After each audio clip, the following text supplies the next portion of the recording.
जहां मथुरा वृंदावन के Ramakrishna mission Sevashram charitable hospital में लक्ष्मी निवास निशुल्क रेन बसेरे और डॉक्टर आवास का लोकार्पण किया गया। इस रैन बसेरे का लोकार्पण फिल्म अभिनेत्री और मथुरा की सांसद हेमा मालिनी ने किया, जो कार्यक्रम में मुख्य अतिथि के रूप में वहां शामिल हुई थी। इस अस्पताल में मरीजों के तीमारदारों को निःशुल्क आवास की सुविधा भी दी जाएगी।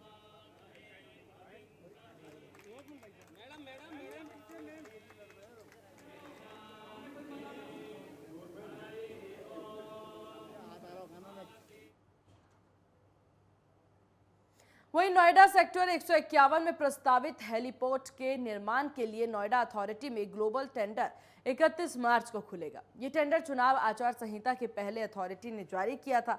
अथॉरिटी का ये प्रोजेक्ट किशोर पीपीपी मॉडल का ही है। इसकी डीपीआर को मंजूरी भी शासन से मिली हुई है। डीपीआर के मुताबिक इसकी अनुमति लागत 43.12 करोड़ रुपए की है, जो एजेंसी इस हेलीपोर्ट को तैयार करेगी। नोएडा अथॉरिटी उसे ये हेलीपोर्ट 30 साल के लिए संचालन को सौंपेगी।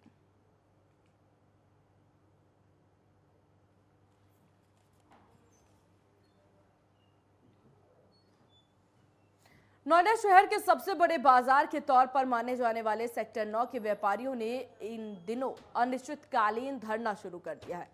यहां के व्यापारियों का कहना है कि नोएडा प्राधिकरण से भी लंबे समय से इस सेक्टर को वाणिज्य शहर घोषित करने की मांग कर रहे हैं, लेकिन इसके बावजूद उन्हें सीलिंग की कार्रवाई से गुजरना पड़ रहा है। व्यापारियों का धरना आज दूसरे दिन भी जारी रहा।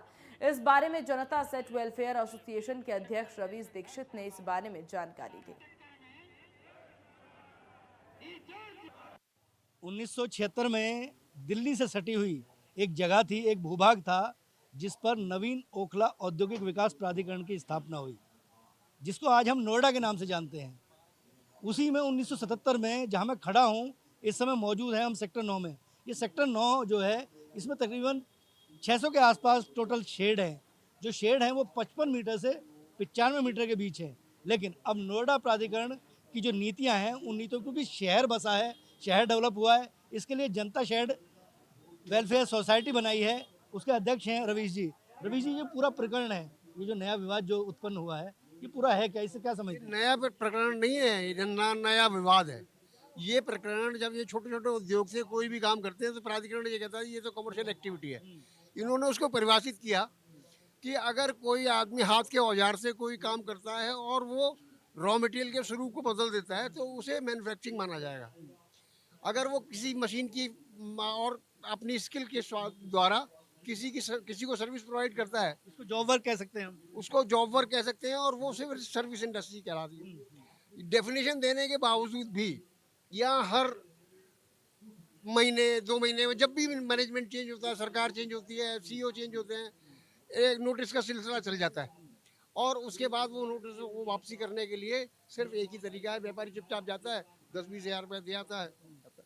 अच्छा, अब जो ये जो अदावत हुई है, अब जो ये नोटिस का जो सिलसिला हुआ है, उसके बाद जो आपकी एसोसिएशन है, अब उसने आगे की क्या रणनीति बनाई है? आगे की रणनीति ये बनाई है कि पहले तो हम राजनीतिक प्रयास करेंगे, अपने जो नई सरकार बनी है उससे बात करेंगे कि भैया ये समस्या है, इनको समाधान करो। वो अगर उसमें कोई विलम्ब होता है, नहीं होता है, तो फिर उसके बाद हम लीगल एक्शन प्लान करेंगे, हम कानून की लड़ाई लड़ेंगे। यहाँ करने के लिए धरना प्रदर्शन, जो प्रशासनिक प्रक्रिया है अच्छा, आप शुरू से इससे जुड़े रहे हैं। मैं अगर कहूँ आप 15 सेकंड में मुझे कुछ ये बताने का प्रयास कीजिए, एक रास्ता कि इसका समाधान आपको क्या लगता है? समाधान इसको वाणिज्यिक क्षेत्र घोषित करने का है, जो पिछले हम 40 सालों से इनसे मांग कर रहे हैं। देवदत्त शर्मा जी जब यहाँ सीईओ थे, चेयरमैन सीईओ थे, तो बोर्ड में गया था और वो बोर्ड में उस मुद्दे को उठाया ही नहीं गया।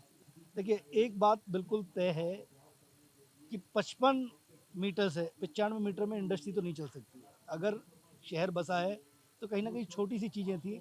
जब शुरुआती दौर में शहर बसाना था तो शायद उस समय के अधिकारियों को शायद ये पता नहीं था कि ये शहर बस जाएगा। लेकिन आज ये शहर दुनिया के बहुत महत्वपूर्ण शहरों में शुमार कर चुका है। बहुत अहम है कि ये जो छोटी जो दुकानें, जो छोटी इंडस्ट्री हैं, जिन्होंने शहर को बसा है, जो नींव के पत्थर हैं, उनका भी ख्याल बिल्कुल निश्चित तौर पर रखना चाहिए। लेकिन देखना बड़ा दिलचस्प होगा कि इस मसले में सरकार और नोएडा प्राधिकरण क्या नीति अपनाता है। कैमरा पर्सन दीपक और मेरे सहयोगी विनायक के साथ राजकुमार चौधरी, नेटवर्क 10, नोएडा। वहीं मुरादाबाद रेल मंडल में रेलवे सुरक्षा बल के नेतृत्व में अवैध टिकट बेचे जाने के मामले को देखते हुए ऑपरेशन उपलब्ध अभियान चलाया गया, जिसके तहत रेलवे ने बड़ी कार्रवाई करते हुए 20 लोगों पर मुकदमा लिखा और 17 लोगों की गिरफ्तारी भी की। सीनियर डीसीएम सुधीर सिंह ने बताया कि पकड़े गए आरोपी आईआरसीटीसी की वेबसाइट के माध्यम से टिकट बनाकर लोगों से ज्यादा पैसे वसूलते थे और ठगी करते थे। रेलवे सुरक्षा बल के नेतृत्व में इसको रोकने के लिए एक ऑपरेशन चलाया गया, जिसके तहत कार्रवाई की जा रही है। वहीं उन्होंने आगे कहा कि आरोपी मुरादाबाद डिवीजन एरिया के पास के हैं, सभी पर कार्रवाई की जा रही है। वहीं उनके द्वारा ये भी कहा गया कि इस ऑपरेशन के तहत अवैध रूप से टिकट बेचे जाने की घटनाओं पर लगाम भी लगेगा। कि हम लोग टाइम एक ऑपरेशन उपलब्ध के नाम से चला रहे हैं, जिसमें है कि अवैध टिकट ना बेचा जाए। कॉन्सेप्ट ये कि जैसे जहाँ पे आप एथराइज जो पर्सन है वही टिकट बेच सकता है, जैसे स्टेशन है या हमारे एसटीबी है या जिस तरीके के एजेंट हैं जो हमारे काउंटर खुले वहीं से टिकट मिल सकता है। कुछ लोग जो पर्सनल आईडी या सीटीसी की होती है उस पर अपने लिए टिकट ना बना के दूसरे के लिए बनाते हैं और उनसे ज़्यादा पैसे वसूलते हैं, उनसे ठगी करते हैं।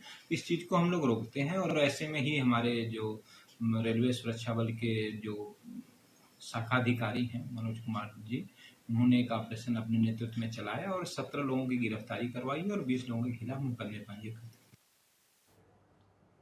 वहीं मेरठ के थाना फलावदा के महलका में 9 साल पहले हुई हत्या के मामले में एडीजी कोर्ट ने सजा सुना दिया। कोर्ट ने मामले में 3 आरोपियों को उम्र कैद की सजा सुनाई है। साल 2020 का अर्थदंड भी दिया है। वहीं बता दें कि 2013 में रास्ते में बुग्गी खड़ी करने को लेकर के विवाद हो गया था, जिसके बाद तीनों ने प्रताप सैनी नाम के व्यक्ति की पीट कर हत्या कर दी थी।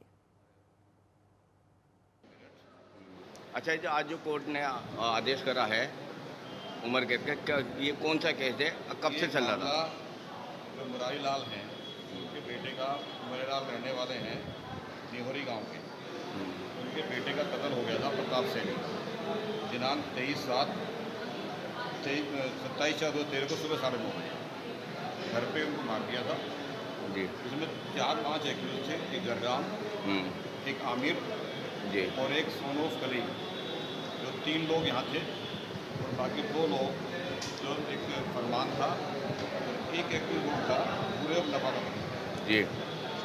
जो ये जुनाइल कोर्ट से लगे, उनकी जुनाइल फाइल चल रही है। 3 लोगों को 25 तारीख को 25/3/2022 को दोषी कर दिया था।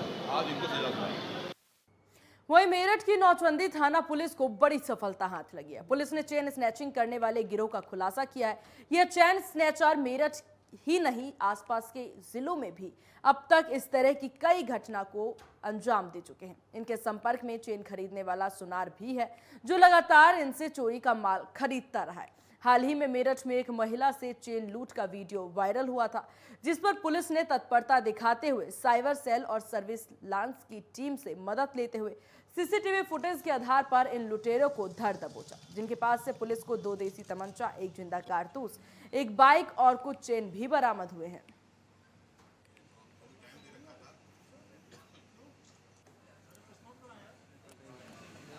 सर्विलांस की टीम और थाना नौचंदी पुलिस दोनों की मिलीजुली कार्रवाई में 2 मुलजिम इसमें गिरफ्तार हुए हैं।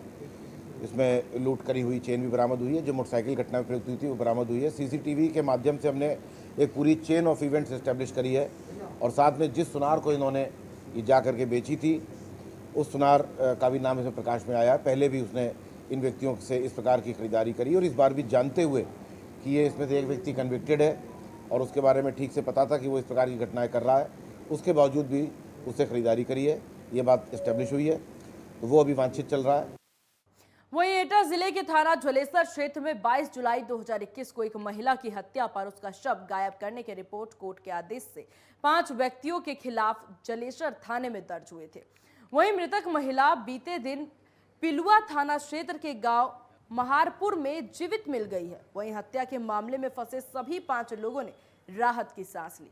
पूरे मामले में ज्वलेसर थाना क्षेत्र के गांव लोहचा निवासी मृतक महिला के पति जगदीश ने बताया कि उसकी शादी कासगंज जनपद के गांव राजपुर निवासी चंद्रवती से हुई थी। कुछ समय बाद उसकी पत्नी बिन बताए कहीं चली गई। इसकी गुमशुदगी 22 जुलाई 2021 को जलेसर थाने में दर्ज कराई गई थी। इस दौरान पत्नी के चाचा की तरफ से कोर्ट के आदेश पर उसके भाई जितेंद्र और मुनीश, पिता बच्चू सिंह समेत उन सभी पर हत्या कर शव को गायब करने का मुकदमा दर्ज करा दिया गया था। सभी आरोपी की पुलिस ने तलाश कर रही थी।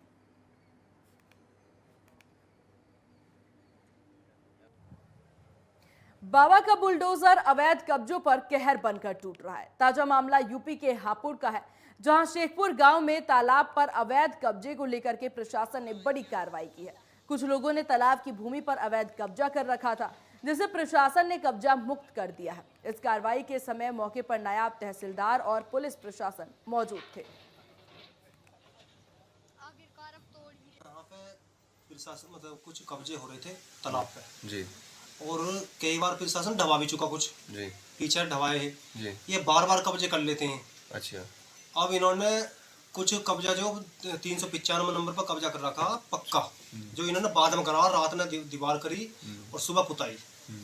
तो ऐसे ही भयंकर को हटा देंगे कई बार प्रशासन आ गया, कोई कार्रवाई नहीं हुई। अब जो है इन्होंने प्रशासन ने आकर कब्जा मुक्त कराई है तालाब, और कुछ कब्जा रह गया उसके। और इन्हीं खबरों के साथ पश्चिमांचल लाइव में बस इतना ही। बने रहिए नेटवर्क 10 के साथ। जय हिंद।